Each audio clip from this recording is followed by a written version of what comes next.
saudara-saudari yang terkasih dalam Tuhan Yesus Kristus dimanapun berada. Saya berharap kita semua dalam keadaan baik, sehingga pada saat ini kita boleh lagi belajar memahami firman Tuhan bersama.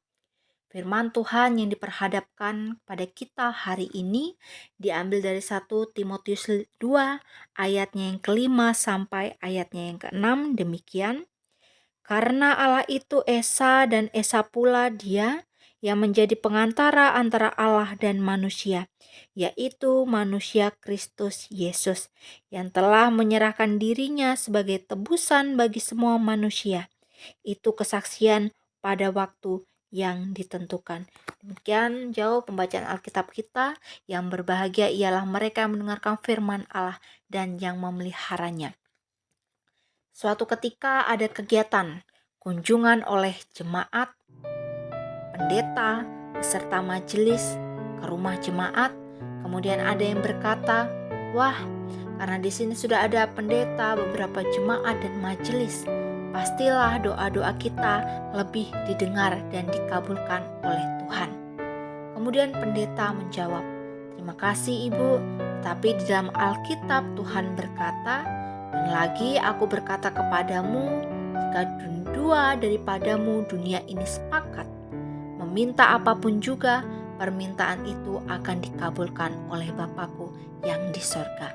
Matius 18 ayatnya yang ke-19 dan juga dalam Yakobus 5 ayatnya yang ke-16 bagian B, doa orang yang benar bila dengan yakin didoakan sangat besar kuasanya. Jelas, di sana dikatakan doa orang yang benarlah yang pasti dikabulkan Tuhan. Bukan karena dia pelayan Tuhan, bukan karena pekerjaan, bukan karena jabatan atau usia. Bapak Ibu, saudara-saudari, di dalam agama Yahudi, peran iman, apalagi imam besar, memang sangat hebat karena jabatan dan keturunannya. Mereka dikenal sebagai orang yang luar biasa dalam menghampiri Allah, dalam beribadah dan membawa doa-doa seseorang kepada Tuhan. Seolah-olah doa mereka dipercaya lebih top chair, lebih manjur didengar Allah. Berbeda dengan kita orang percaya kepada Yesus Kristus. Firman Tuhan secara jelas berkata tadi, karena Allah itu Esa dan Esa pula Dia yang menjadi pengantara antara Allah dan manusia, yaitu Yesus Kristus yang menyerahkan dirinya sebagai tebusan bagi semua manusia. Secara gamblang dalam nas ini menjawab, apakah ada pendekatan yang lain selain melalui Yesus? Paulus berkata tidak ada, karena hanya ada satu Allah dan hanya ada satu pengantara, maka hanya ada satu pendekatan kepada Allah, yaitu melalui Yesus Kristus. Hal itu menghilangkan pandangan bahwa jabatan, usia, kedudukan, dan lain-lainnya bisa mempengaruhi Tuhan. Saudaraku, sekali lagi kita bisa ingat bersama-sama, tidak ada pendekatan Allah kecuali melalui Kristus Yesus. Jika kita mau berbicara kepada Allah, jika kita mau berdoa kepada Allah, jika kita mau memohon kepada Allah, jika kita mau meminta kepada Allah, jika kita mau beribadah kepada Allah, kita harus mendekati Tuhan Allah melalui Kristus Yesus Tuhan kita. Tidak ada jalan lain, tidak ada cara lain, tidak ada perantara lainnya.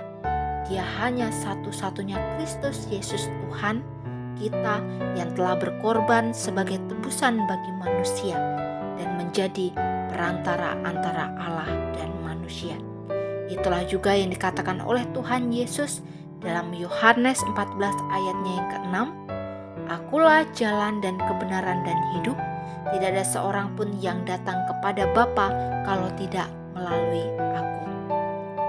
Firman Tuhan mengingatkan kepada kita, marilah dengan senantiasa datang, bersyukur, berdoa, memohon, meminta kepada Allah setiap harinya. Tidak usah menunggu berkumpul dengan banyak orang terlebih dahulu karena takut doa tidak didengar.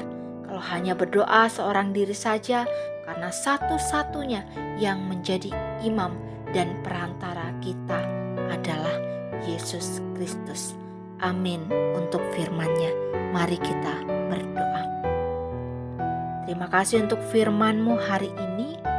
Kiranya apa yang Engkau berikan kepada kami dapat terus mengingatkan kami bahwa Engkau adalah Esa. Engkau adalah Tuhan yang satu-satunya menjadi perantara antara Allah dan manusia. Sehingga ketika kami memiliki kerinduan untuk datang dan berseru, kami tahu dan paham kepada siapa kami akan datang dan memohon. Biarlah firman-Mu hari ini boleh menjadi pegangan bagi kehidupan kami. Amin.